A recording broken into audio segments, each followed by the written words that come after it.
It's the Pete Sousa Show. Sports, Pete. Nobody tells our stories better than our clients. The difference is stark. I was rear-ended at a stop. I thought I was fine, and then once I got home, I realized it's a lot worse than I thought. I ended up having a ruptured disc. You say you're not hurting, and then an hour later, you're saying you're in all this pain. I just felt like most people would think that I was lying. And that's when I decided to call Daniel Stark. I owe a lot to Daniel Stark. They really got me what I deserved. The difference is stark.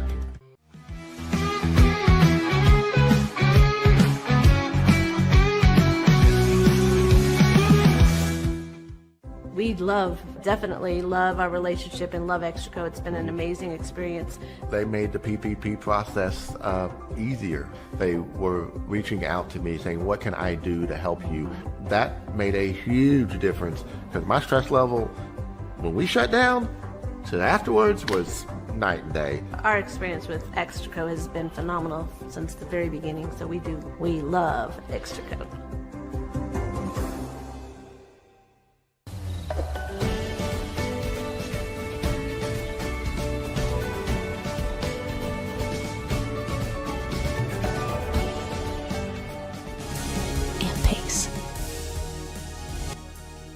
With Ease US, make studio quality voiceovers for your videos online in over 149 languages and dialects. Never been easier to create professional grade videos and voiceovers. Try it today at easeus.com. That's EASEUS.com.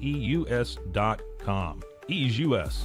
Hi, I'm Mitch, the co-founder of Cake, a sexual health and wellness company designed for today and designed for you. Yes, you. The entire product line can be found at hellocake.com, and it's also available in every Walmart near you.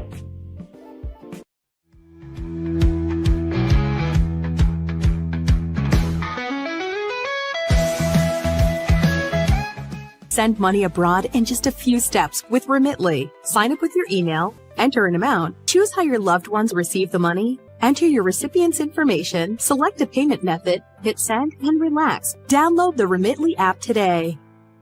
Tervis is all about staying hydrated. Each product is built to last and comes in endless designs to match your personality. Stay refreshed and express yourself with Tervis. Visit tervis.com today and find your perfect tumbler. Looking for tickets to the hottest shows, games, and events? Ticket Liquidator is your one-stop shop for great prices, no hassles, and guaranteed tickets. Whether it's sports, theater, or concert, for the best seats at the biggest events, start with Ticket Liquidator today at ticketliquidator.com. Ticket Liquidator.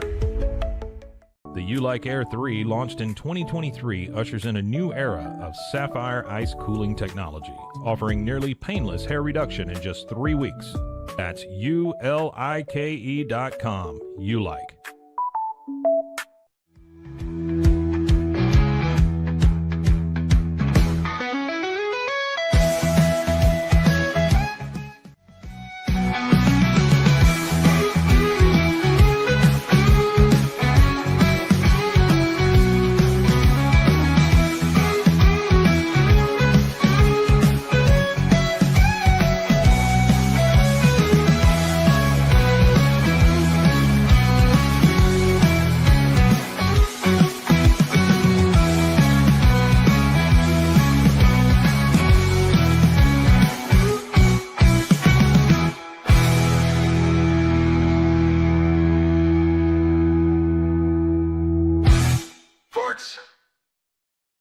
The Pete Sousa Show, live from Central Texas here, high atop the Alico building.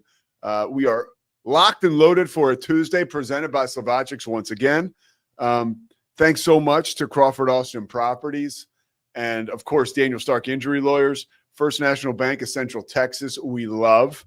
And Secora Family Ford, baby. Let's go. Let's go cruising. Let's drive off the lot in a brand new whip after we hit Slovacics.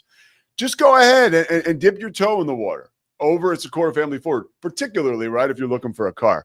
I can promise you it'll be a really chill experience, and people aren't going to be like down your throat, which is so annoying. I don't like that when I go to a department store. I don't like that when I'm working on a car. You know, Secora Family Ford, they're not like that. It's family in the name for a reason. So let's start off with the Cowboys. Okay. Do they have a pulse? Maybe. Should people get excited? No way. Their next 3 games are against the Eagles and Chiefs at home, and then they have the Lions on the road. So here's the good news for Cowboys fans that might feel like maybe we're over our skis after a big win on Monday night, because I'll talk about the game and taking it in first. What an awesome atmosphere. Like, these two teams kind of suck, and the place was like overflowing with people because, with Vegas, like, there's a lot of nomads. So there was probably just as many Cowboys fans as Raider fans in that building. And if you're a Cowboys fan, which, Cowboys fans are all over the world, maybe you're like, let's go to Vegas and make this a part of a really cool trip or weekend. So it was like, you could feel the energy. It was like palpable almost through the screen. And the Raiders played well early, and there was like a lot of juice. And then the Cowboys, I give them a lot of credit. Like, I'm so caught up, like a prisoner of the moment, and like in like the whole like Cowboys like hyperbole, that they struggled a little bit earlier. I was like, oh no, here we go. Like, it's gonna be, it's over. They didn't start CD, they didn't start Pickens, and I guess it was like some kind of disciplinary thing or a message that Schottenheimer was sending. But like, good for Schottenheimer, because when he put them in, CD in particular got off and played really well. And there was a moment, and we've probably seen it all now, either on our SportsCenter highlights or on social media, where Schottenheimer walks over to the two guys, almost as though he knew what was being talked about on Monday Night Football. And I don't think that he was, and gave them both a big hug and was like, yeah, all right. And the two of them were dying laughing. I mean, that's a great example of winning cures everything. The one thing I'll say that was really like, this is a little like, just like TV sports media interest I have. So the kickoff takes place. The Cowboys take the field. Okay. They run 2 plays. Troy Aikman immediately points out that I don't see Carl Pickens or CeeDee Lamb on the field. George Pickens, sorry. Carl Pickens was a Tennessee wide receiver. George Pickens or CeeDee Lamb on the field. And it's like a really great note. Like, I was sitting there doing work at home, and I looked up. I was like, wow, that's super interesting. So he goes on to talk about, like, that's kind of interesting. And we'll see, how the Cowboys play through that and what happens next. Then immediately, like, props to, I don't know how the hell this happened, but Lisa Salters is down there. This is an example of great sideline reporting. The moment after Troy says that, I think it's a play later, the Cowboys still had the ball. Or maybe they had punted. I don't know. I feel like they still had the ball. Lisa Salters pipes right in with an update that these 2 wide receivers are not starting the game. It is not injury related. It was a coach's decision. And she just talked to a member of the Cowboys personnel team, and that's all she could share. So 2 ways to look at that. One, first of all, I was like, was that scripted? Like, did Troy say, I'm going to point that out, and then Lisa, you say that? I don't think so. I actually don't believe that at all. Well, actually, I'll check with Ed Sfida and find out and report back tomorrow. Friend of the show, Joe Buck stats guy, a legendary stats figure in all of pro and college sports. But I was like, there's no way that was like choreographed, where Troy would say, I don't see him. And then Lisa, you say, no, there's no way. Because there is a chance that in their meeting with Brian Schottenheimer, he mentioned to them, hey, we're not going to start these guys because of blah, blah, blah. Don't say that, but it's a coach's decision. So maybe I was like, was it choreographed that Troy would point that out and then Lisa would pipe right in with an update? I don't believe that to be true. But what I'm saying is that's how well of a well-oiled machine that Monday Night Football crew is. That legit, Troy Aikman points it out. Lisa Salters is able to deliver an update within moments of him pointing it out. And also, we don't like the Cowboys because they're all about drama and blah, blah, blah. But if what I'm reading is true, somewhere on the sideline is Tad Carper, their PR guy, vice president of communications, where Lisa Salters is able to find him and touch base with him and say, what the hell's going on? And he says, well, you noticed. Here's the deal. And like, that was a part of the broadcast that immediately grabbed me. And then Quentin Williams was grabbing Geno Smith all night long to the tune of a bunch of hurries and 1.5 sacks. Remember, he's the Cowboys' new defensive lineman that was acquired in a trade with the Jets. That if there's one thread here of positivity, that Cowboys fans can hang on to, it is that maybe, just maybe, the improvements made on defense could give this team a little life and maybe a little bit of a pulse. What do you think, Scotty? You got something to say? I'm a little surprised by how I feel today about the Cowboys, Pete. This season's a wash. But I'm gonna tell you something. If they find a way to keep Pickens and Quinnen Williams, I'm very optimistic about the future. Way more so than I was a week ago. And by the way, I'm going to tell you another where I changed my tune because I need to admit when you're right and I'm wrong. Interesting. I was a very loud screw this hire with Brian Schottenheimer. I'm gonna tell you something. I'm all in. Oh, really? I think Brian Schottenheimer has the juice. And I say that because the guys were suspended last night for a drive. I say that because I've watched all the locker room videos, but particularly the one last night, talking about Marshawn and what they've had to go through the last couple weeks. Marshawn, bro, this roster stinks, and Jerry Jones has made some criminal mistakes with personnel. Yeah. But if you give this coach good personnel, and it remains to be seen if Eberflus is the DC or if he needs a different kind of guy calling the defense, but they really just need good personnel. I'm bought in to Brian Schottenheimer, and I didn't think I'd say that with a 4-5-1 team, but I think he's a guy. Hey, what does you were optimistic on that. I was not. Thank you. What does Mosley say about him? I might ask him today. We haven't. I think he was also. I think everybody unimpressed. Unimpressed by the hire, underwhelmed by the hire. It was just more Cowboys nonsense. It's the same stuff we talk about with Baylor. It's like individually this stuff. Okay, maybe you're taking a chance on a guy, right, as a head coach, but in your overall totality, it's like the same old. And the comp that's unfair, but it's the one I've got living in Waco where I am. You don't know who a guy's going to be as a head coach till they have that position, no matter what their accomplishments are prior. Yeah. Right. And in Waco, Baylor fans are going through, man, we've discovered we don't think this guy's a head coach, even though he's a phenomenal coordinator. And with Schottenheimer, it's almost the opposite. It's like this guy's like a coordinator that just got replaced, calling plays. Like, what? He kind of gets elevated, and now you're seeing who he is as a leader. And I don't know. This Cowboys fan is like, I like who this guy is as a leader. I like who he is. And the players, I think, clearly respond to him, respect him, love him. Yeah, I believe there's like a little bit of light here at the end of the tunnel. Yep. For sure, for Cowboys fans. And I was the Marshawn Nealon stuff, like that was super moving, and everybody with the shirts on. Yes. And the only thing that, and I don't mean to be dark about this, but I'm like, and this is where, God, this is a heavy topic, but Marshawn Nealon's gone forever. And last night was special for the Cowboys, and they remembered him. And it was like, wow, like this is special. But he's gone forever because of what, the mental health thing. And I'm just like, man, this is awesome, but like, he's not coming back. And week 5 next year, I don't know, like, not that the Cowboys should do something every game. It's just like, I just hate how permanent the tragedy like that is. That's just what I was thinking last night. I was like, this just sucks so bad. So anyways, tough pivot there, but the Cowboys, I don't think are long for this season, but I truly believe, like, if they go and play out of their minds against the Eagles and win at home next week, you have to pay attention and be like, okay, something is happening here, right?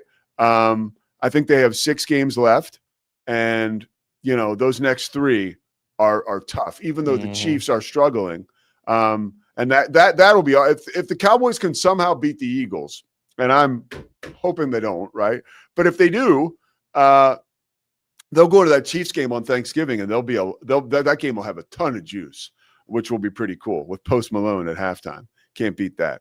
Also, right now, as we switch over to the Big 12, I'm starting to look at this weekend's games, and the BYU Cincinnati game is like, we'll talk about it on Inside the 12, right? And I'm sure we'll talk about it more here this week, but it is jumping off the page at me as like, first of all, okay, BYU fans, brace yourselves. I know you don't care. I know this doesn't mean anything to you because you're so hardcore, and I love and respect that. But the line on this game grabs me, right? 2.5 points BYU is favored by. Now, this Cincinnati team has been struggling of late. And this game they're playing is at home again this week, right? I'm not breaking any news. But like to go on the road, it's a 7 p.m. game, so it's going to be a night game on Fox, right? Big noon kickoff, or not big noon kickoff, but the Fox pregame show will be there in Cincinnati at Nippert Stadium, which will only add to the atmosphere and the energy of the crowd. It's going to be a long day. There's going to be a lot of boozing going on. That will be a scary environment for just about anybody going into Cincinnati to play the Bearcats on that Saturday night.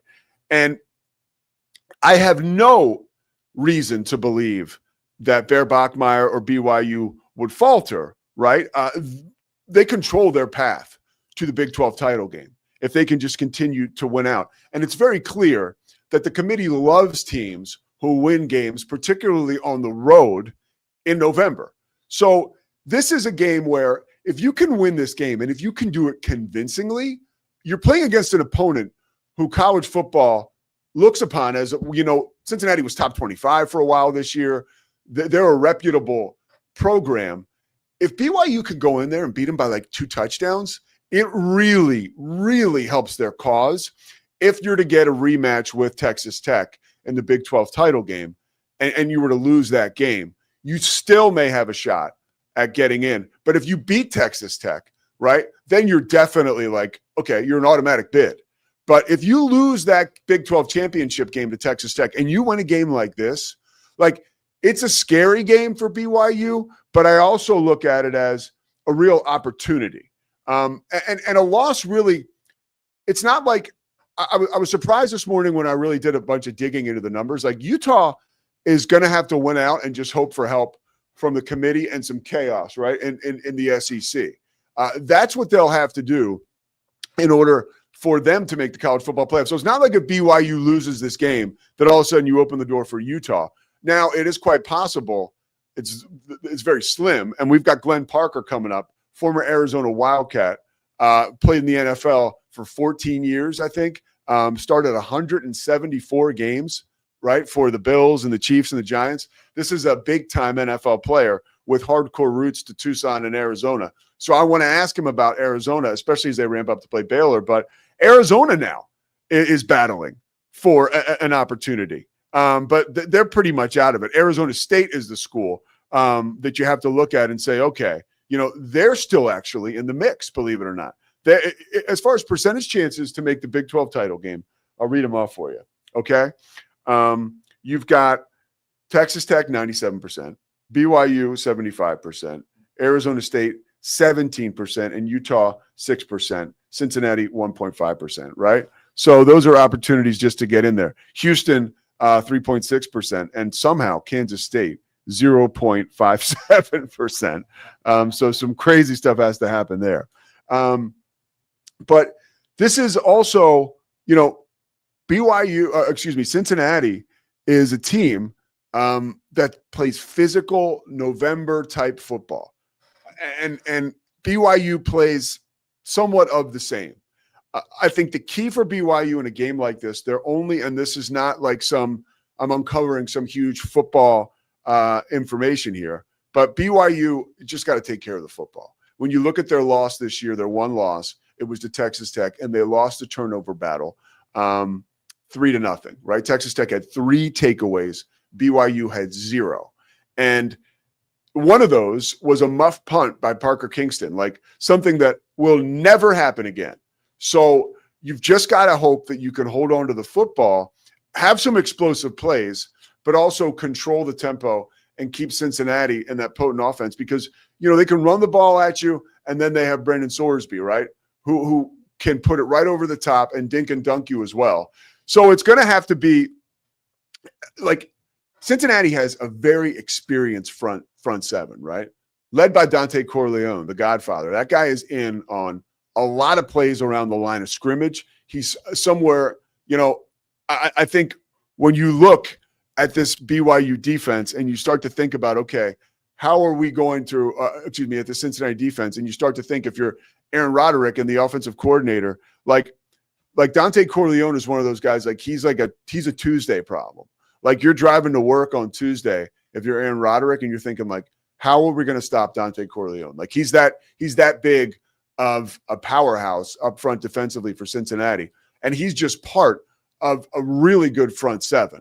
So there's going to have to be an opportunity for BYU to take control of the game early. I do feel like this is probably the most underrated game on the calendar this college football weekend. But the good news is you won't have to look hard to find it. 7 p.m. on Big Fox. And it's something that I think a lot of people, it's going to end up. Here's the thing. This is where a game like this is awesome. And this is where the Big 12 has really come through for a lot of its fans and just its conference as a whole. You know, you go back, man, a couple years ago. I mean, probably 4. When these big time television contracts were on the table and when the Pac-12 still had a conference, and I'll say this before Glenn Parker comes on because I don't want to make him upset, but when the Pac-12 still had a real like heartbeat for their conference, like they kind of turned their nose up at some of these TV deals. And I'm not, I don't have all the details right here in front of me and I don't have them straight off the dome, but I know enough about them to know that the Pac-12 had an opportunity to solidify a television deal that would have put them into households all over the world, right? Specifically here in America on primetime games like tonight, right? And they thumbed their nose at that, at a couple television deals and possibilities. And, you know, Brett Yormark was there after taking over for Bob Bowlesby in the Big 12, and he found a way to put the Big 12 in everybody's living room in prime time, like Saturday, right? It's going to be, especially like in certain regions of the country, the Midwest and the Northeast, it's going to be cold. People are going to be inside. There's a holiday vibe. They're going to turn on the television and they're going to see right on Fox, right? BYU and Cincinnati. You know, like my dad, God rest his soul, would have found that. You know, like boom, boom. Oh, this game's on. Like I'm going to watch it. Like there is really still a major power of finding yourself and getting your product on those like Hallmark channels that are, you know, ABC, NBC, CBS, and Fox, and then, you know, main ESPN and ESPN2. So props to the Big 12. And I think that is what makes this game something that will be celebrated on Saturday. Now, if you're a BYU fan, you really need to hope that the Bear Bachmeier train just keeps going. And we've seen no sign of anything changing. You know, the key is, and I'll reference our boy Dave Aranda, because I listened to his whole press conference yesterday. And as downtrodden as this team is right now, and as much as they need to change, I still do love listening to head coaches talk. I listened to 2 press conferences, or I listened to a couple yesterday, 3. But I listened to Dave Aranda, and I listened to Mortensen, the coach for UAB, interim coach. He took over for Trent Dilfer because I have UAB this weekend, UAB and USF. But Dave said something that I loved. He just talked about how, you know, your future is not based on your past at all, right? Like you have to make decisions this week that will affect change and get you ready for this weekend, this Saturday. Nothing you did last week, good or bad, carries over, right? It's not like the old school cell phone plan, like rollover minutes. Like it doesn't. Like you have to prepare now to beat, if you're Baylor, Arizona, and if you're BYU, to beat Cincinnati. So I bring that up, like, you know, Bear Bachmeier just has to keep doing his thing. And that's why coaches talk about a process, right? And stick to the process. The process is what makes you great. And that brings me to what Mortensen said yesterday. He was talking about certain players that will play or not play for UAB. And he was talking about a guy that he really likes. And he talked about, you know, when you evaluate this guy, because Mortensen used to coach at Alabama. He's Chris Mortensen's son, by the way. He used to coach at Alabama for Nick Saban. And he said, my old boss used to say, you know, there were guys who were, you're either an and guy or you're a but guy, right? And that is basically like, you know, Bear Bachmeier. He's a dual threat quarterback. He can run you over, but he can throw over the top of the defense. And he's a great character guy. And he's somebody you can count on to be first in the building and last out. As opposed to John Smith, is a burner. He gets behind the defense. He makes amazing one-handed catches. And when he goes over the middle, he knows how to sit down underneath coverage. But he's a huge pain in the ass. His character sucks. He never goes to class, right? And I just love hearing stuff like that. Like, it makes me a better person. Like, I could sit and listen to coaches all day long, even if their teams suck, right? Like Baylor, because I still think you can find the gems in there, right? There's always like interesting nuggets of information. All right, we got big nuggets of information coming up on the other side of the break. Glenn Parker's going to join us, former Arizona Wildcat, longtime NFL offensive lineman. The guy played pretty much every position but center, and he started at all those other positions. So I'm pumped to talk to him about it. He also lost 5 Super Bowls. We'll definitely talk about that because you got to talk about that. I'm curious to see like where his head's at with that. But to lose 5 Super Bowls, you got to be on some of the best teams ever. So be cool to talk to him. The Pete Sousa Show is presented by Slovacics. We are back after this break.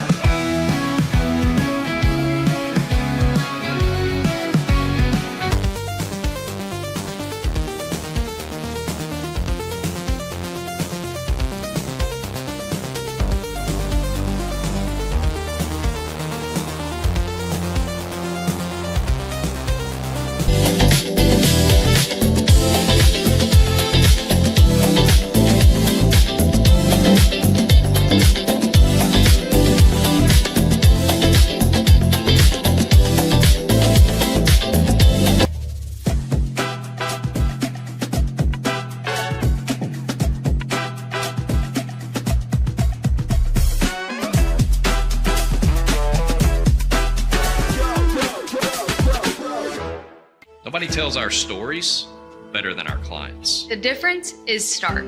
I was rear-ended at a stop. I thought I was fine, and then once I got home, I realized it's a lot worse than I thought. I ended up having a ruptured disc. You say you're not hurting, and then an hour later, you're saying you're in all this pain. I just felt like most people would think that I was lying. And that's when I decided to call Daniel Stark. I owe a lot to Daniel Stark. They really got me what I deserved. The difference is stark. I know you're gonna love this Kodak Dot Plus printer. You guys just connect it to your smartphone. I can assure you, you are going to love this printer as much as my family has. You guys have to check it out for yourself. Streamline event and appointment booking with Amelia's sleek, modern, and fully customizable booking forms. WPAmelia.com. That's WPAMELIA.com. Amelia. We definitely love our relationship and love Extraco. It's been an amazing experience. They made the PPP process easier. They were reaching out to me saying, what can I do to help you? That made a huge difference because my stress level, when we shut down, to afterwards was night and day. Our experience with Extraco has been phenomenal since the very beginning, so we love Extraco. A journey into new thoughts, new cultures, new adventures. So what are you waiting for? Start your journey with Babbel now. Go to babbel.com or download the app. It's the Pete Sousa Show. Sports Pete.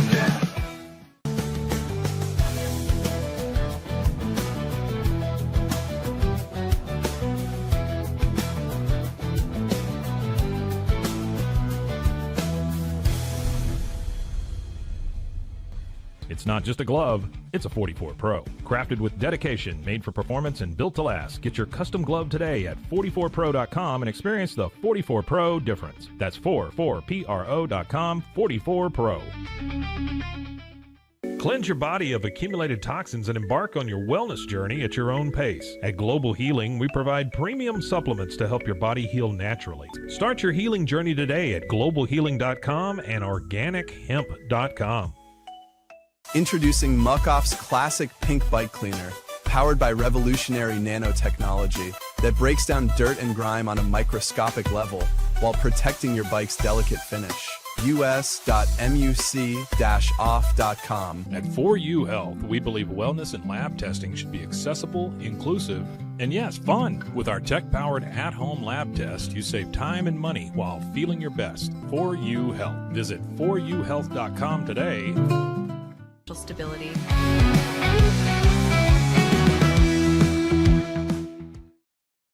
The Pete Sousa Show continues. We've been talking Big 12 for most of the morning, and we keep it rolling right now with a guy who played big-time football in the Pac-12, but we got him.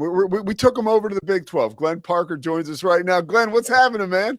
No, hey, just it's a great day to be a Wildcat here in Tucson. We got great weather. We actually have some rain, which we don't get much of, so things are going well here. Dude, okay, so I want to talk to you about how the Wildcats are doing now, but I want to get into your career first, how you ended up a Wildcat.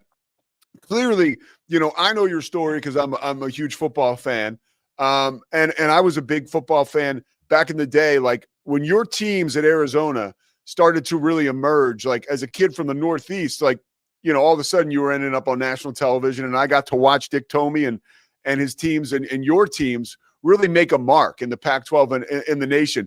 How did you end up going to play for a guy like Dick Tomey? I saw something where you said, a lot of people choose a school. I choose the coach. And Dick Tomey was the main reason why you ended up going to Tucson. What was it about him?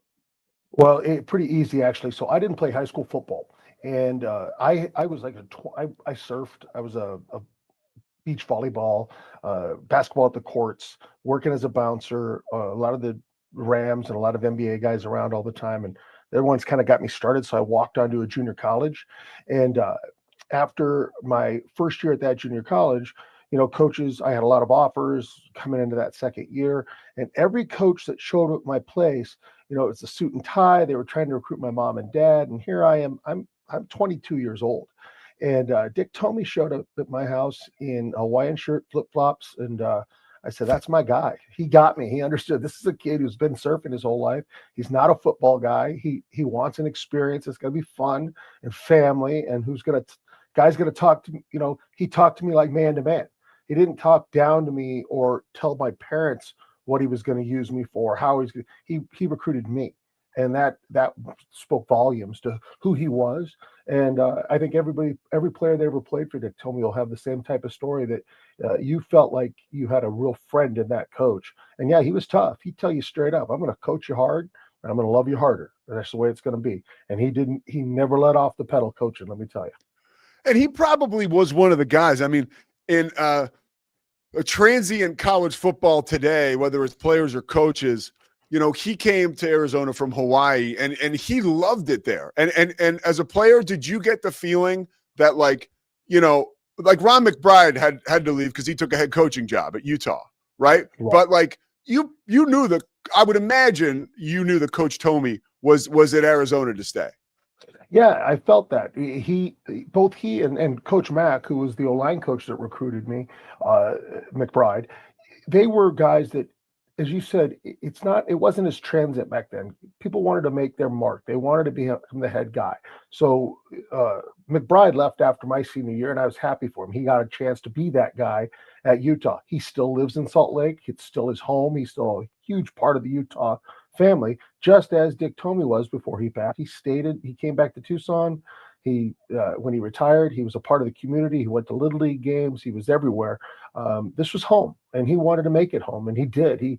If the university at that time hadn't decided to go a different direction, he would have still been here probably until he passed away. What do people not know about the success and the teams that you had playing in Tucson with? Well, we had more NFL guys in my 2 years. If you're looking at, it's a 4-year roster, obviously, but we had more NFL guys than at any other time at U of A. We're talking Chris Singleton, a number 8 pick to the Patriots, Anthony Smith, number 1 pick, I think at 14 or 15 to the Raiders, myself, John Neese. We Thorpe Award winner Darrell Lewis, who multi-time Pro Bowler. John Fina, first rounder for the Buffalo Bills.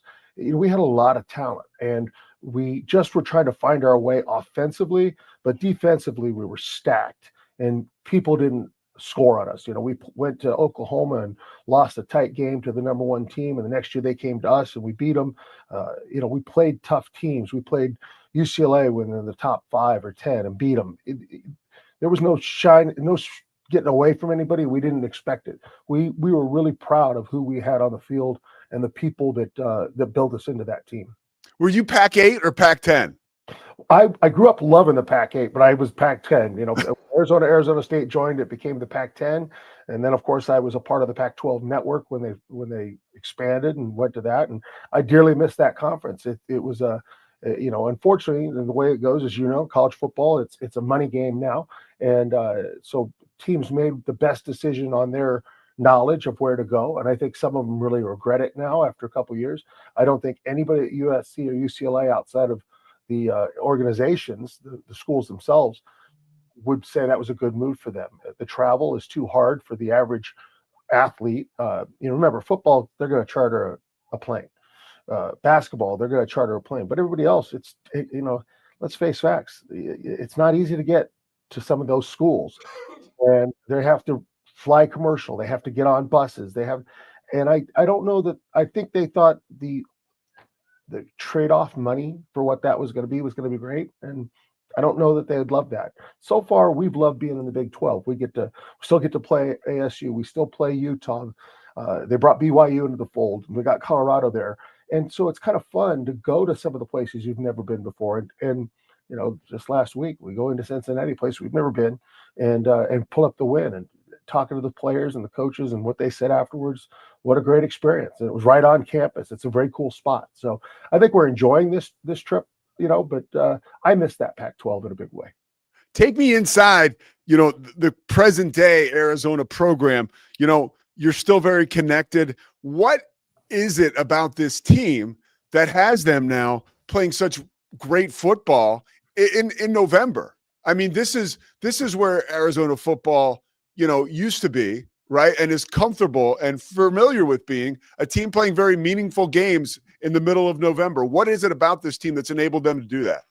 Well, I think if you look at first, it starts with the buy-in. The players this year bought in. And you hear that all the time. Coach speak, they bought in. But as a guy who goes to practices in the spring and in the fall, and I try to keep my finger on the pulse of this team, last year, when Brennan got here, he was late to get here. There, you had your typical new college way of doing things. Athletes who wanted to go where the old coach didn't go, and they're upset. You got guys who thought they should have been a star somewhere else, so they come here and they're not bought in. So there was a lot of kids. It just felt like they were there. And then this spring, it all changed because of every player that was here wanted to be here.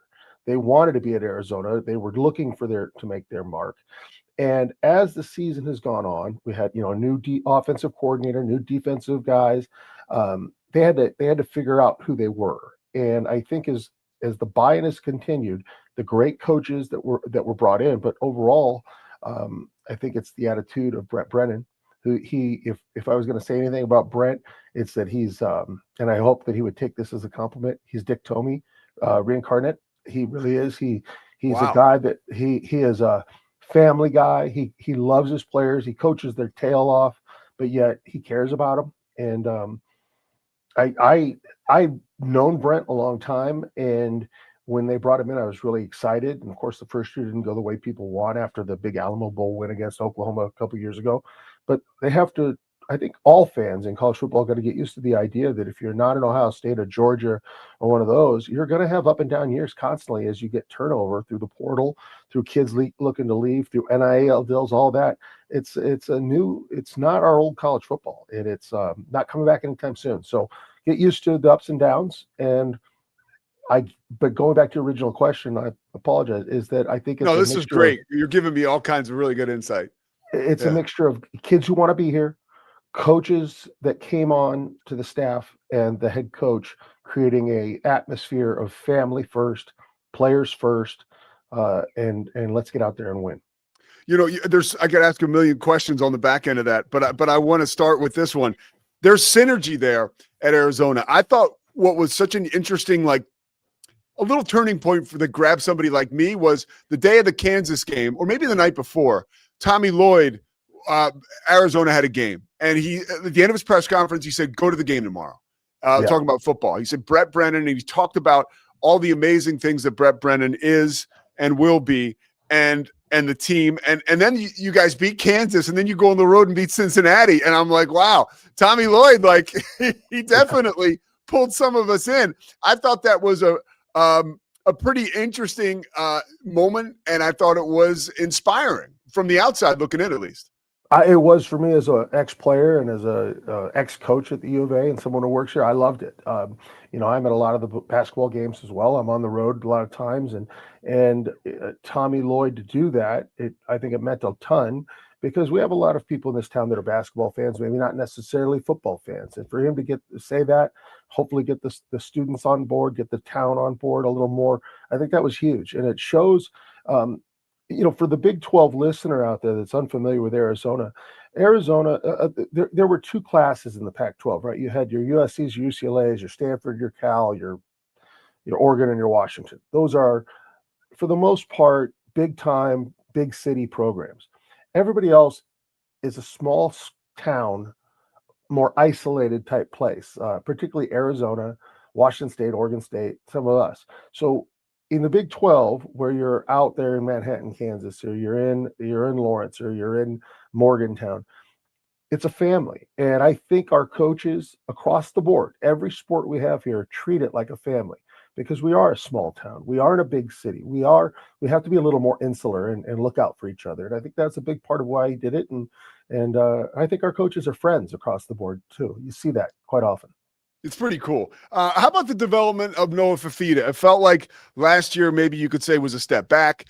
This year he's playing awfully well. Even, and he's also kind of had the ball bounce his way, right? Like mistakes that he's made haven't been cashed in on by the opposing defense, and he's found a way to shake it off and continue to play well. It's been that type of season for him and for Arizona. What have you noticed about his progress? Well, I think first off, since he's been here, he's been able to shrug off a bad play, and that's a real maturity thing that he brought to the table as a very young player.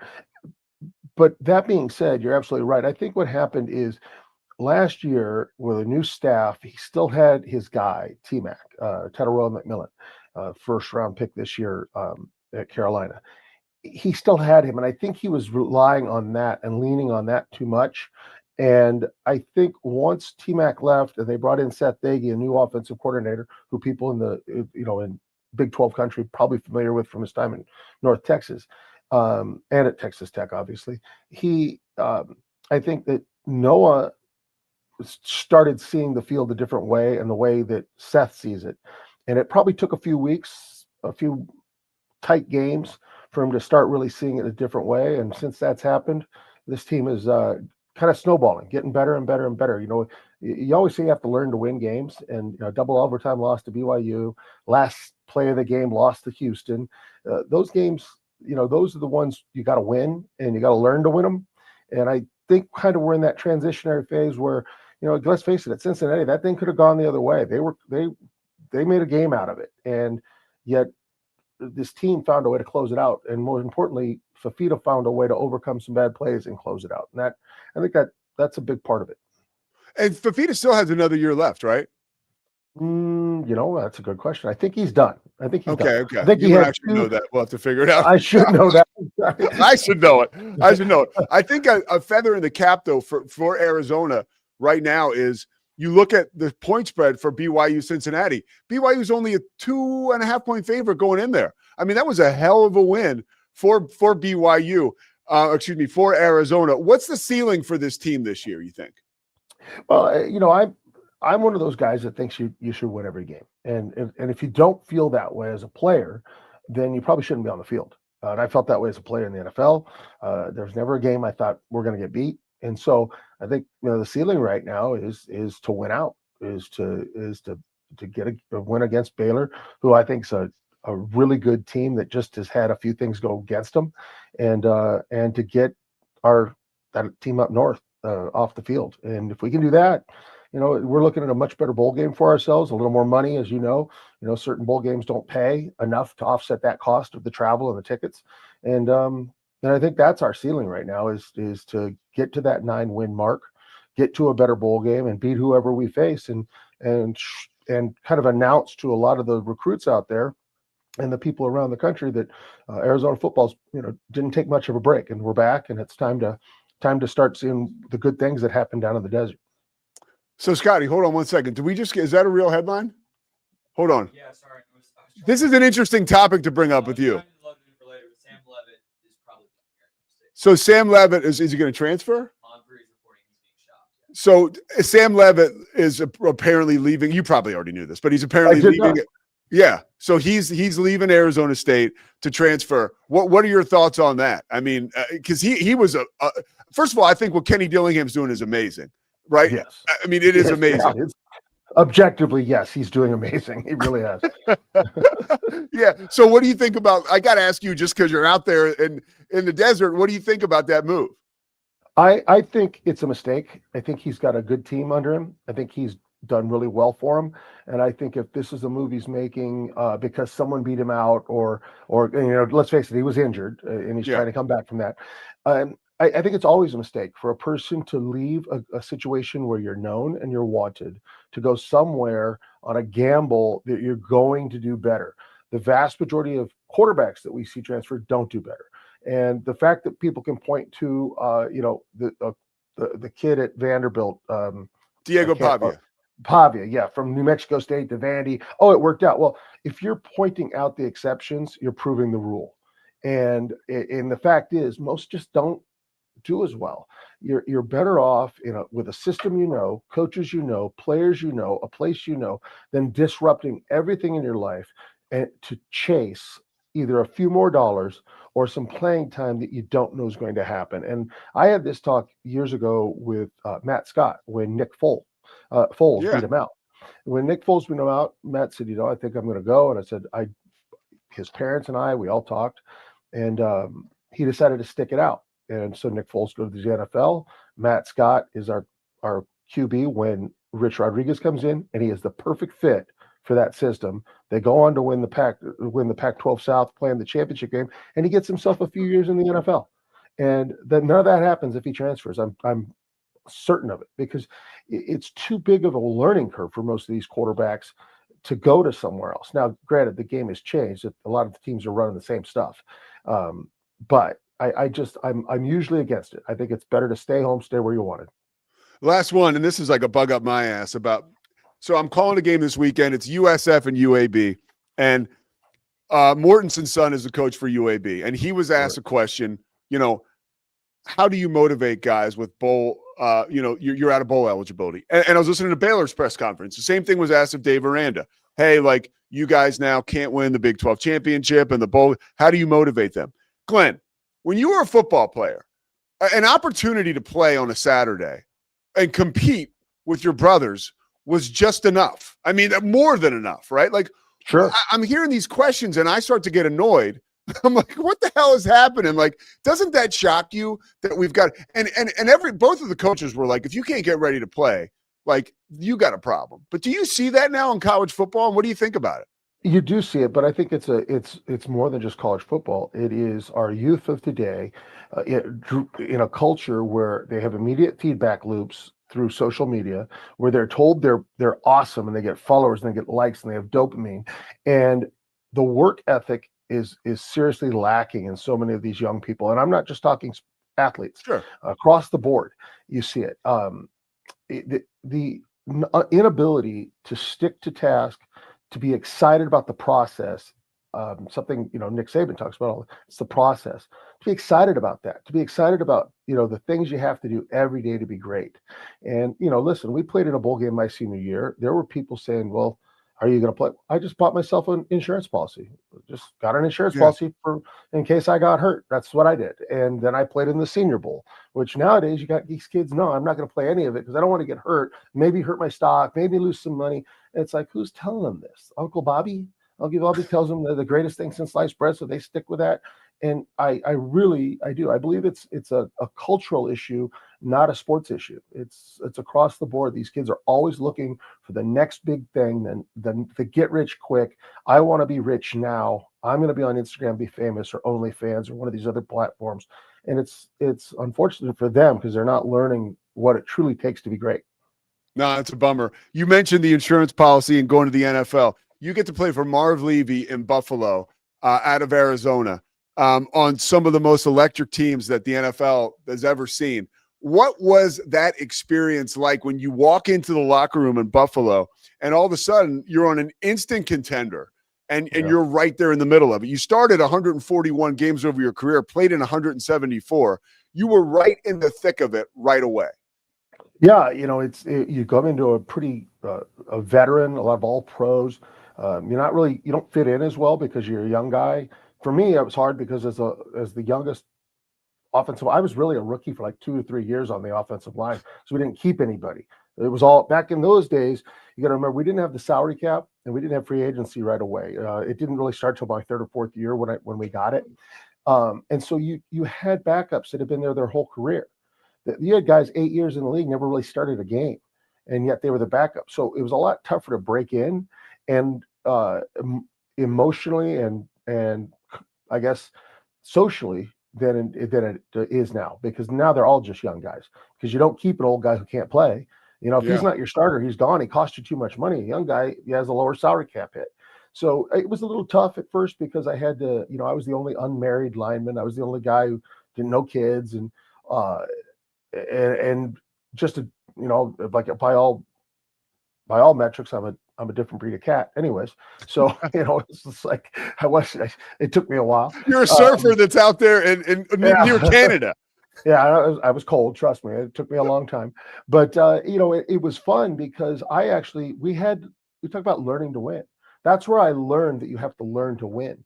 Everybody said we were going to be great. We won the first couple games. I was starting at left tackle for a guy that was holding out. And then I moved to right guard as a starter. And we had to learn to win. I remember we played, it was, I think, our 3rd game of the season or something like that. We're playing Denver. I'm starting at left tackle. And we're getting beat. Elway and them are beating us right in our home field. And in about 1 minute and 17 seconds, we scored 21 points, I think, something like that, or 17 points in 33 seconds. I forget what it was. It's some crazy number. But we had a blocked field goal, we had an interception, we had a fumble, and we win the game. And I'll never forget, after that week, our practices went from like a 2.5-hour practice to an hour and 40 practice, because we did everything correctly from then on out. There was no horsing around. It's almost like a collective, and I didn't know it at the time. It took reflection on this to see how it changed. But the guys that have been there a long time talk about it. Like, that was where everybody realized how good we could be if we just showed up every day and did our thing. And we got real serious after that. And it was, we went 13-3 that year, and obviously lost a tight Super Bowl. But that's where it all changed. And you have to learn to win. And it taught me a lot of lessons about that, and about what's important, and how you become a better football player, and how you study film. And most kids today in college have no idea how to study film. A lot of the rookies don't know. It's something you have to learn. And so it was a learning curve, but it was certainly a lot of fun. So you mentioned you lost 5 Super Bowls, right? You played in 5. I mean, that's what I say. You're playing 5 Super Bowls. You got to be on 5 amazing teams. So exactly. I mean, you actually, like, I was thinking about this morning. You lost a Super Bowl at the Sombrero in Tampa, and then you lost a Super Bowl at Raymond James in Tampa. You 2 different stadiums in the same city. What did you learn from that? Ultimately being a winner, but then at the very end suffering this academic defeat, right? Where it's on the field, it's like, damn, we lost. But what did you learn from that, and what did you take away from that and you share with people? Well, first off, in order to lose 5 Super Bowls, you have to play in 5 Super Bowls. That's a big one. You just named 2 of the things I always say, and I was a part of 5 great teams. Most players never get to be to 1, and I got to go to 5 and play in them. And then I look at, it was our off season. It was how we went back to work. When you play in a Super Bowl, you lose about a month of your off season that everybody else has. So your rest period is shorter. Your self-congratulatory period is shorter. You got to get going. That work ethic. And from there on, I don't know that I ever took more than about 2 weeks off after a season. And because I knew I couldn't. I was always tended towards the large size in the middle. I tended to gain a little belly. So I had to keep that under control. I knew that my weakness was my strength training, because I was so late to the game of football. So I had to work on that. So I think what I learned most in the self is that I had to work harder, and I had to get back to work right away. I had to fall in love with that process every single year. In the big picture, I learned that the vast majority of people will never excel in life because they can only look at the loss someone sees or feels and never understand what it took to get to that point. And that's why so many people in this life will never be great in their field, because they're more afraid of what people will think of them than they are of failing. And that's big. It's that fear of what other people think controls their lives, and it won't do it to me. Dude, you played. I mentioned 171 games. Okay, how is you're clearly like sharp as a tack mentally. How is your body at this phase in life? Really, like you're in the trenches for in one of the most physical times of pro football. How is your body today? Well, I've had a lot of surgeries. I've had an ankle replacement, a knee replacement. I've had a couple spinal fusion. I've actually lost track of the number of surgeries I've had. I know it's over 25, closing in on 35, but that's over the years. Little things. Get something cleaned out. Get this done. Get that done. I still get to the gym every morning. I still try to walk every day. I was surfing up until the ankle replacement and the spinal fusion, which was about 4 years ago now. But I'm close. I'm close to popping back up. And if I can't get it this off season, I'm going to have to go to stand-up paddleboard and be an old man out there, a sweeper, and that doesn't thrill me. That does not thrill me, but keeps me in the water. So I'll do what I can. Keeps you in the game, dude. Glenn Parker, thanks so much, man. I kept you way longer, and it was a blast talking with you. Hey, I loved it. Thank you so much, Pete. And anytime, call me up. I'd love it. You got it, man. Glenn Parker, thank you so much. All right. Legendary NFLer, legendary Arizona Wildcat. And I didn't even get to some of the other stuff. So in 97, he starts 15 games at right tackle. This is when he was with the Chiefs. 98, 15 starts, played right tackle, and left guard. And then in 99 with Cincinnati or with the Chiefs, he played 11 at left tackle. That was just when he was in Kansas City after 7 years in Buffalo. And then he goes to a Super Bowl with the Giants before he retires, that they lost to the Ravens. All right, the Pete Sousa Show. Thank you so much to Glenn Parker, Chris Visser again, the operator making it happen. That was a hell of an interview. We'll be back. We got more on the Sam Levitt story, obviously just breaking. It was really cool to get Glenn's opinion on that, and then talk a little bit about James Franklin and a little bit of Dave Aranda and Baylor, and then we'll get out of here. I got a haircut appointment at 11:35. All right. And the Pete Sousa Show continues after this.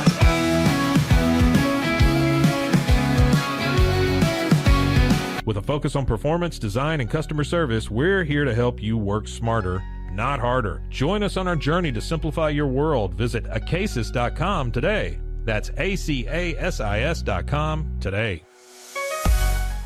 Designed to elevate the off-road experience, enabling adventurers to conquer any terrain. For 50 years, you've trusted us on your toughest recoveries, to your most breathtaking destinations, and in countless unforgettable memories. We offer fast shipping, exceptional customer support, and furniture solutions that stand up to high traffic environment. Elevate your space with BizChair's vast selection of stylish, reliable, and cost-effective furniture. Visit us today at bizchair.com to transform your business. But boy, it looked effortless. Man, watch this. Layups, floaters, threes. He was like an unsolvable equation. I was born like this. His resilience, his strength, his belief, adversity never stood a chance. Know your power. VivoSun's mission is to empower growers with stylish and effective products, making indoor growing accessible and enjoyable for everyone. Visit vivosun.com today and get started making growing plants and vegetables easy and automatic.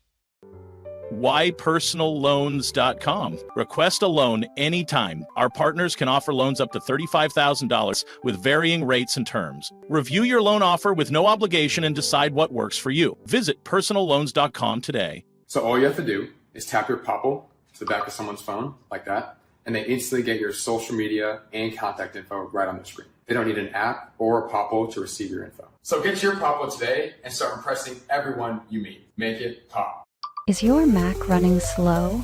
Mac Booster 8 is your all-in-one solution to clean up 20 types of junk files. Get your Mac running like new again with Mac Booster 8. Visit macboost.net today. It's the Pete Sousa Show.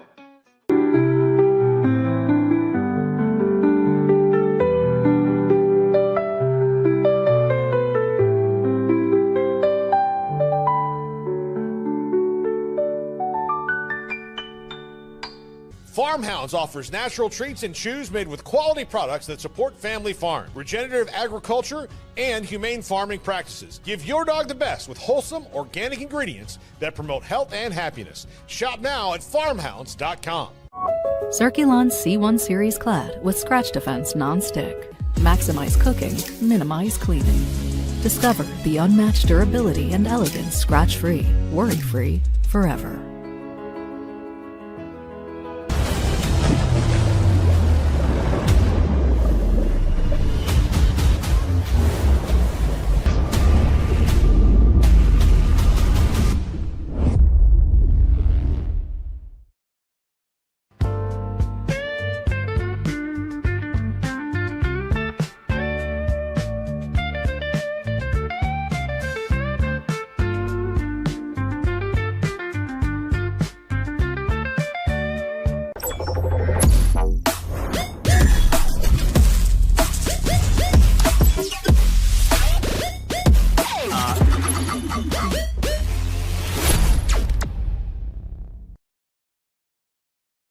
I am obsessed with helping business owners increase their traffic and turn it into profit through the power of Pinterest marketing. It's this amazing platform where people are looking for ideas, inspiration. They have a problem and they're actively looking for a solution. Stability. Serving Central Texas since 1889, TFNB Your Bank for Life takes pride in being more than a bank.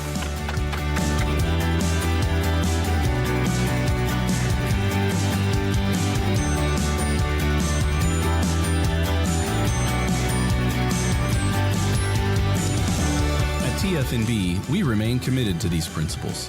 If you value them too, come join us. TFNB, your bank for life. Football is back, and Underdog is the best place to make picks and win money all season long. Playing on Underdog is easy. Just pick whether your favorite players will go higher or lower on stats like touchdowns, receiving yards, interceptions, and more. Get your picks right and you can win up to 5,000 times your cash. You can play with as little as $1. Download the app today and sign up with promo code Sousa to score $50 in bonus funds when you play your first $5. That's promo code Sousa. That's SOUSA. Millions of fans have already won billions making picks on Underdog. Will you be next? Underdog. Make picks. Win money. Must be 18 plus, 19 plus in Alabama and Nebraska, 19 plus in Colorado for some games, 21 plus in Arizona, Massachusetts, and Virginia, and present in a state where Underdog Fantasy operates. Terms apply. See assets.underdogfantasy.com/web/play-and-get-terms_DFS_.html for details. Offer not valid in Maryland, Michigan, Ohio, and Pennsylvania. Concerned with your play? Call 1-800-GAMBLER or visit www.ncpgambling.org. In New York, call the 24/7 HOPE line at 1-877-8-HOPE-NY or text HOPE-NY. That's 467-369.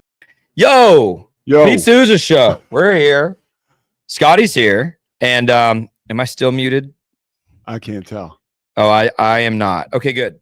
Sometimes there's this little bar underneath that shows me when it's catching audio, and sometimes StreamYard is like just a little bit behind on that. StreamYard calling you out. Underdog, guess what, Pete? I won money last night on Monday Night Football, and this is a credit to Underdog. I won money because Underdog lets you do a flex pick. So I made 3 picks for Monday Night Football last night. I went 2 for 3. Guess what? Won money. Great way to play Underdog. Here are my picks for tonight, Pete. Some NBA action going on, and I am really excited about this. First of all, you tell me Jimmy Butler is not going to make a three-pointer in a ball game? Come on now. Higher than half a three-pointer made against Orlando. Derek White, I think, has 5 straight games over 18 points, so easier for me to pick higher than 14.5 points for him tonight as Boston takes on Brooklyn. De'Aaron Fox, meanwhile, only has 1 game in the last 5 where he's gone over 24 points. So I took him for lower than 25.5 points. We know who the offense runs through in San Antonio, and it's not the point guard. It's the big guy, right? And then Luka Doncic, again, this to me is so easy. When they let you combo points plus rebounds plus assists, we know Luka does all 3 well. Lakers take on Utah tonight. By the way, did you see what Keontae George did for Utah over the weekend, Pete? Yes, I did. He's huge shot, huge game-winning shot for Baylor's own. Luka's going to go higher than 44.5 points plus rebounds plus assists. If you want to play along with me, those are my picks. You can make your own at Underdog. Use that promo code Sousa. It'll get you a bunch of free bonus cash when you put in $5. Great way to play. And we love underdog. Yeah, we do love underdog. Excellent work, Scotty. Way to make gambling look appealing. Even Not though gambling. it's not gambling, it's not. It's a fantasy game. It is a fantasy game. I make gambling look unappealing because I have not done well. I actually kind of put that on ice. Hey, okay, real quick. We got a couple things to talk about. I do want to get into a little sports media news. It's been announced, and the people have spoken once again. And this was not an official vote, but it feels like it. I don't like when social media comes to life and they can push networks to make decisions. But in this case, I'm actually okay with it. One, because I work for ESPN, and two, because I do think that my man, who I love, absolutely love, have loved him since I was a kid, reading him as the beat writer for the Philadelphia 76ers. He's got journalism in his bones, and he's got charisma just oozing out of him, and he's moving towards politics. And Stephen A. Smith. Stephen A. is in so many different places that it was unfortunate his coverage of the NBA last year was, one, it was over the top. It was out of control, off the rails. Like him and Kendrick Perkins in particular at the finals was like, I am all about like bonkers television, but I was like, what is happening? And I could tell that something was bubbling up, but I really did believe that Stephen A. Smith was bigger than the network, and that he would just continue to do whatever he chose. Now, he may have made this decision on his own, but he is off NBA Countdown. As of this morning, it was just announced, the worldwide leader. I'll take this just from a New York Post article. ESPN is making changes to Stephen A. Smith's on-air duties. The worldwide leader announced this week that the new look NBA Countdown team will debut Wednesday, and Smith was noticeably missing from the lineup, which includes Malika Andrews alongside ESPN writer Brian Windhorst, 2023 champion with the Nuggets, former head coach Michael Malone, and Kendrick Perkins will still be there. Shams Charania will also contribute. Look, I think that's fine. I mean, like, it's, between First Take and all the other shows that Stephen A. does, he does his radio show that I hear on Sirius. He has another show that he does, Straight Shooter, I think, with Stephen A. It's the same name as his book, and he talks about anything he wants to under the sun there, and he generates a ton of money and a ton of numbers. That's fine. But I did think it was worth noting. And I do believe that maybe some of the public outcry for change, specifically last June during the finals, has brought this on. But yeah, that's an interesting change. And I'm sure I do get annoyed with the way this stuff is reported. Like, people are saying that Stephen A. Smith was fired. No, he wasn't, dude. He wasn't fired from the NBA show. Like, stop. It's so annoying. It's the same shit people put out last year that I had to do a big rant on. That people said Howard Stern's getting fired from Sirius. It's like, knock it off, dude. Like, sometimes changes happen within organizations and networks, and people's roles change and contracts expire, and whatever. But people love the hyperbole.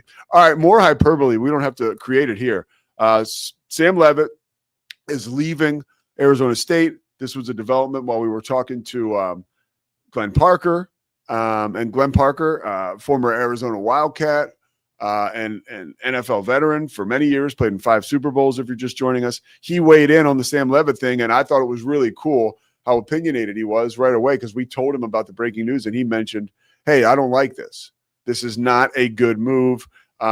He's going with a bunch of, there's all this shiny stuff over there because the spot is hot right here, right now, right? I mean, Levitt's been hurt a lot. Jeff Sims has played well. I'm sure his agent has been fielding other opportunities. And, in the Wild West, like, this is how we roll, that Arizona State, with a couple games left and still honestly, I read it before to start the program. Arizona State still has a 17% chance of making the Big 12 title game. Now, that's an extremely long shot, but they're 7-3 overall and 5-2 in the Big 12. And their quarterback, who everybody thought was going to be the best in the Big 12 this year, is getting ready to bounce. That's a pretty big deal. and I'll be interested to see what happens. Scotty, any thoughts?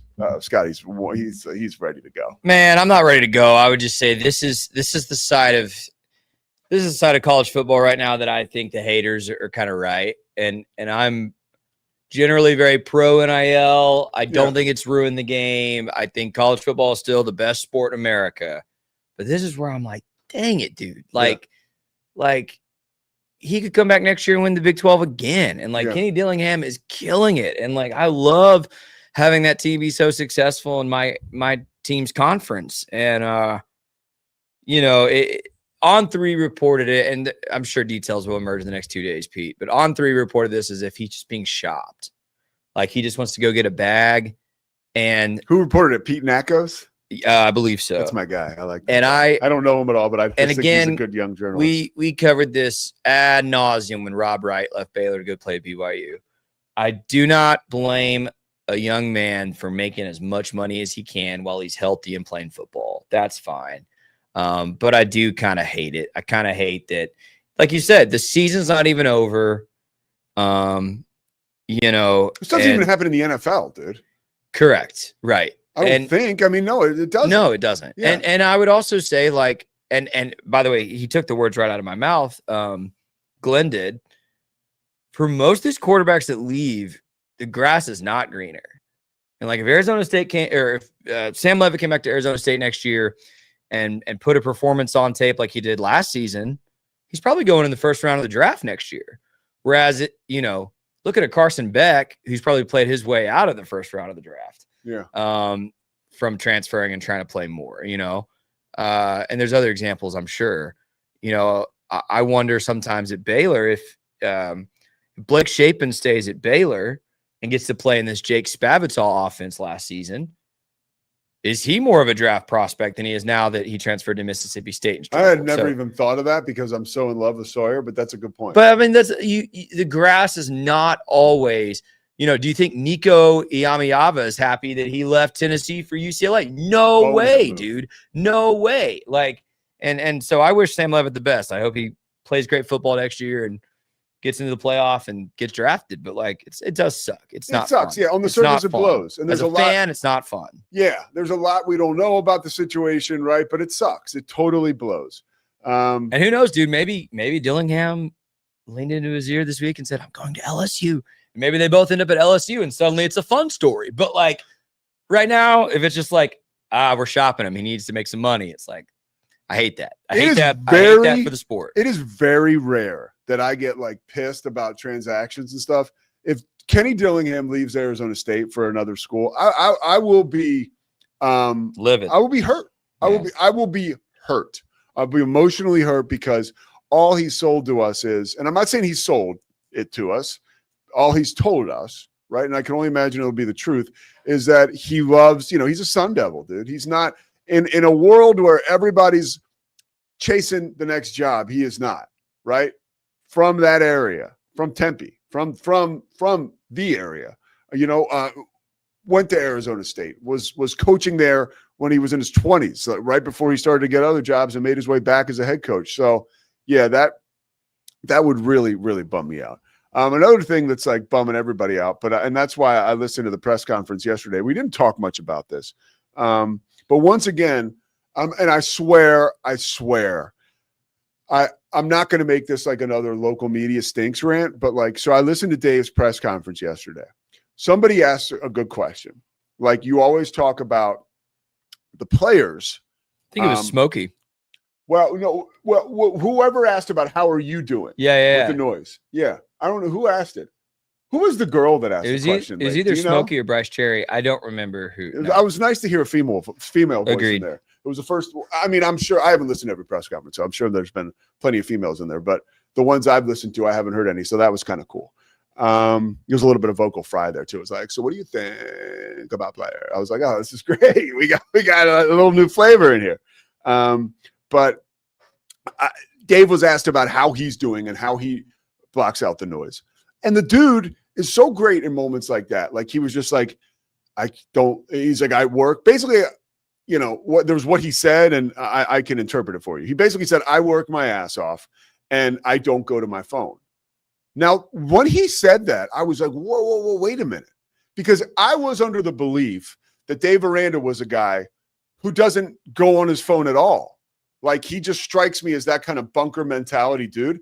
So I was like, whoa. Let's get like a follow-up here. Like, can somebody ask Dave, like, do you have alerts set on your phone? Like, do you have like ESPN alerts? Like, when you go to your phone, what would you look at? Like, I was dying for that follow-up. And of course we didn't get it. But he did say, he's always going to be honest. If he goes into a topic, he's going to be honest about it. Like, if he's not comfortable with the topic, he'll just shift and won't talk about it. Like, he's not going to talk about Mac Rhodes or his job security. He does not want to talk about that. And I get it. You know, I will say again, and you can't change who somebody is, but I was out on the Cameron Park Trail yesterday listening to that press conference. And I was like, Dave, if you would take 20 seconds and just be like, I know this blows for Baylor fans, and I hate it for you guys. And we haven't come through. Like, give me a little bit of that, like a little bit of like. Go ahead. To his credit, I'm not going to be just quick to give Dave Aranda a lot of credit in this season. He did say, I know this sucks for the fans. He did mention that. It was in some answer. He was talking about how important it is to win. He said, I feel bad for all the Baylor fans. We need to win. Yeah. And so listen, could he be better with the media? Duh. But like, did I appreciate that? Like, I appreciated that statement from him. And did you watch the whole press conference or listen to it all? I did. What about the end? Like, I couldn't believe it's so funny. Like, there was actually a funny light moment where they talked about the people taking their shirts off in the second level. Yeah. Dave said he had a friend come in town that was so inspired by that. He went up to that second level, took his shirt off and waved it around. And Dave, this guy's probably normal, his friend. And Dave, like, still is like, yeah, he had to do it. Like, it's just like, and I was even thinking yesterday, he's such an interesting guy. Like, the fact that he was talking about the Wolf of Wall Street this preseason means he had to watch it. Like, whose idea is it for Dave to watch Wolf of Wall Street? Does he say like, yeah, I want to watch that? I don't know. I heard we want to be a record-setting program, and I heard they set a record in that film. Exactly, the record for most profanity in a film. So I had to see it. Exactly. That was and it was a little out of my wheelhouse, but you can always learn from people that set records. He is like, and he still does. I asked him before the Kansas State game because I was like, because I know what's going on, and you don't get one-on-one with him that often. So I was like, do you still read like daily devotions and pray in the morning? And he was like, dude, without that, I would be like, I would have no chance. That's basically what he said. He said, oh yeah. Like every morning, like, he says he gets into, I think he reads from the Bible, and I think maybe he writes and he reads other stuff. By the way, I think that was part of his pitch to keep his job. Did you hear him kind of like pitching himself to keep his job a little bit low key in one of those answers? He said he was talking about the fan frustration, and he said, I get it. He's like, but for these guys, like, he said, these guys are graduating. We've got great GPA. They are set up for life. They are coming to Christ. They are being baptized. They are. He was like raving about his players, which I appreciate. Like, and we've said I've said all season, maybe not all Baylor fans. I love these players. I think these players are really good. I love that guys are, expressing their faith, getting baptized, whatever. I'm a Christian. That's great. Great by me. But like, I just wanted to be like, there are coaches that would also encourage that and win football games. And he did felt like a little bit of a plea for like, I'm still the good guy. You can keep in this. Another little crack now as we just analyze this. I thought he was cool when he said he did admit that his job was on the line in a low key way when he was like, look, for we got to win for any chance at anything. I've got to focus on this game. Yeah. And we've got to win. Yeah. Like if anything is going to happen. Basically, he was saying, like, if I'm going to keep my job, like, we got to at least win. We got to make a bowl game. Yeah, we have to win. At minimum. And I was annoyed. I brought that up when we were just talking to Glenn Parker. Like, dude, I'm so sick of hearing how these guys got to stay motivated. I'm sorry. That's like the old man in me. It's like, first of all, if you go out there and you don't play 100%, you might get yourself hurt. Like, I don't understand the motivation. I don't understand that. All right, what did Bear the Truth say? I want to get into that because Brian's a good friend of the show.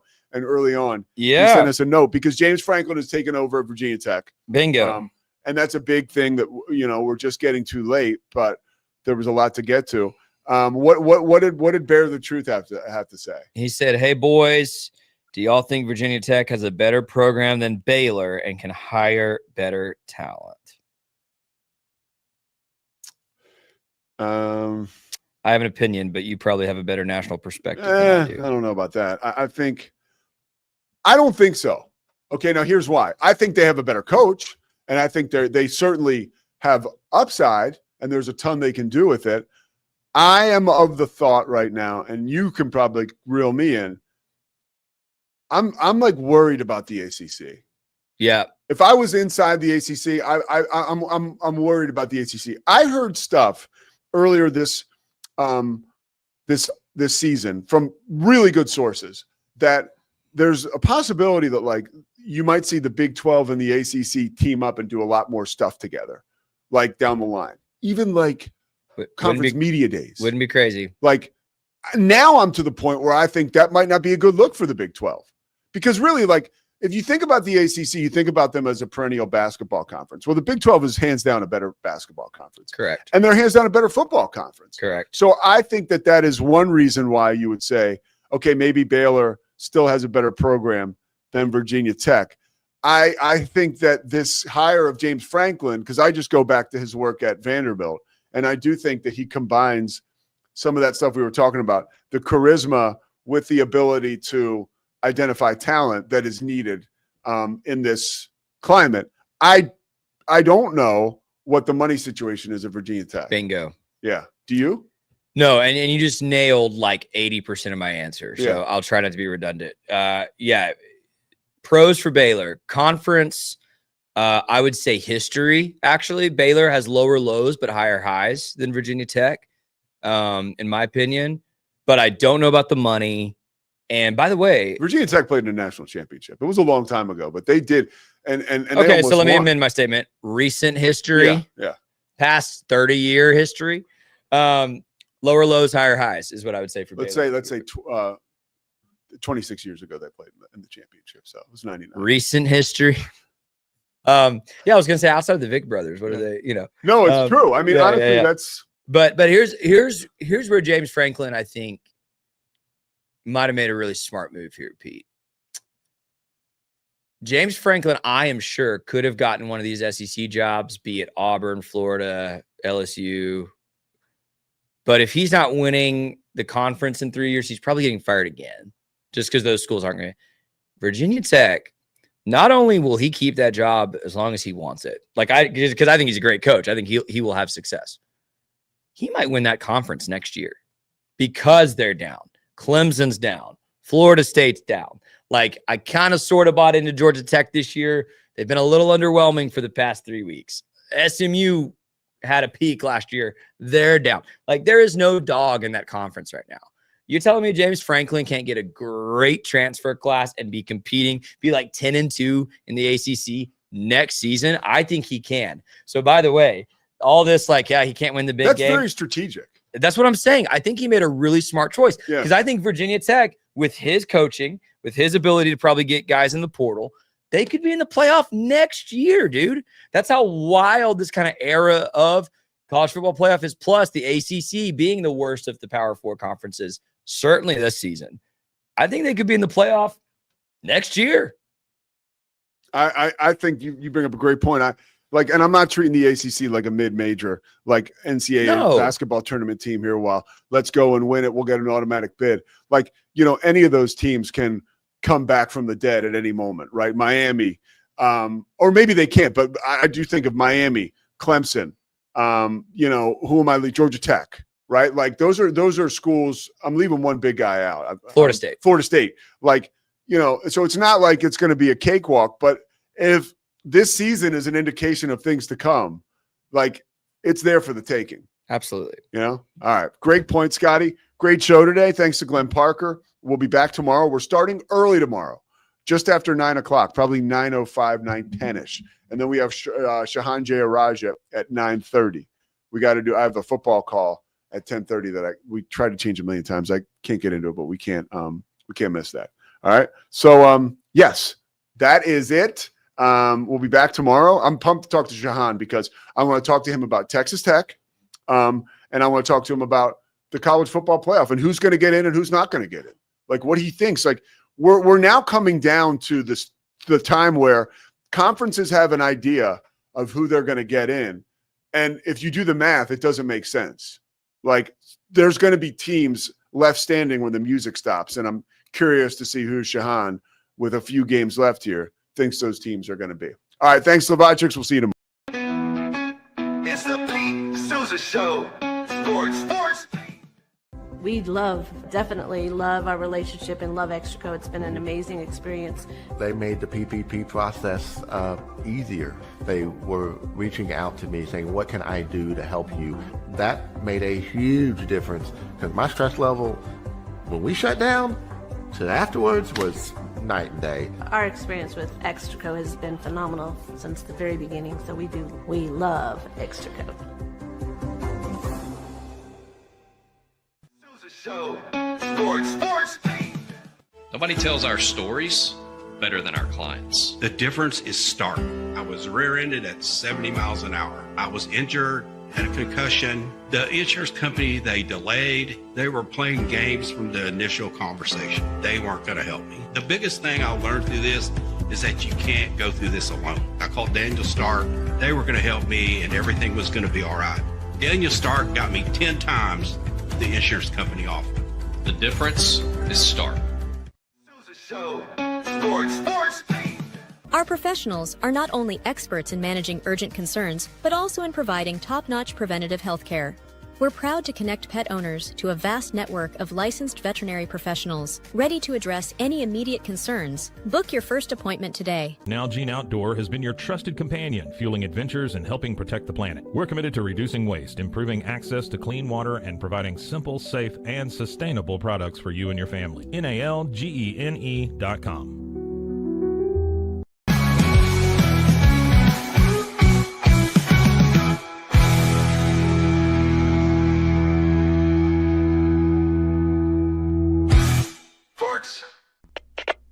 We